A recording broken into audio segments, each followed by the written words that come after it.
Many years ago, a Persian merchant was given a beautiful parrot as a gift by his Indian trading partners. He kept the parrot in a formidable cage, where he could watch her and listen to her melodious song every day when he rested after his long hours at work. The time of year came when he normally traveled to India on a buying trip, and as is customary, he asked his household help what they wanted him to bring back as gifts for them. Each person asked for something close to his or her heart, and so did the little green parrot. "My dear master, my heart really desires nothing from my motherland," she said morosely. "But, should you come across a group of parrots like myself, would you please convey my greetings and tell them that I am trapped in a cage in Persia, and I miss them terribly. Ask them whether they think it's fair that they are flying freely throughout the land while their cousin is slowly dying in captivity. I beg you to ask them on my behalf for advice on how I should reckon my situation." The merchant didn't think much about the parrot's demand but promised to find the birds and deliver her message exactly as she had voiced it. Once in India, he diligently tended to his business but did not forget his promise of gifts for his servants or the parrot's message. One day, traveling from one town to the next, he happened to come across a group of parrots chirping noisily in a forest. He stopped his horse and delivered his parrot's message faithfully, but before he could finish, one of the parrots began to shiver uncontrollably, falling off the branch he'd been perched on and suddenly dying. The merchant ran to save the parrot, but the little bird looked perfectly dead. He became distraught, feeling overwhelming guilt that he'd caused the poor bird's demise unnecessarily. He wondered whether the fallen bird was related to his parrot and had literally died from grief hearing about his trapped cousin. Was it not true that the human tongue is like an uneasy aggregation of rock and iron, which, when struck against each other, can spark off a fire? He regretted having recounted his parrot's message, but there was nothing he could do now, so he continued with his duties until he finished them up, and then he returned home.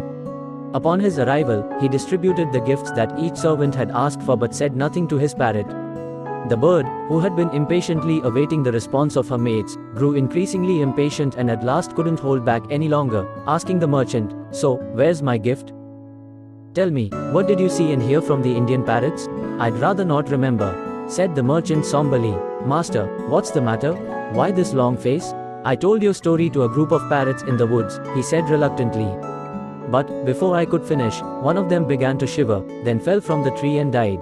I'll never forgive myself for causing the poor bird's death. But what's the use? Once the arrow has left the bow, it will never return, and so are words that leave our lips."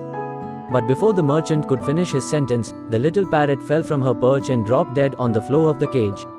The merchant could hardly believe his eyes. He burst into tears, quickly blaming himself for causing yet another innocent death. He became hysterical, cursing and repenting, not comprehending why all this was happening.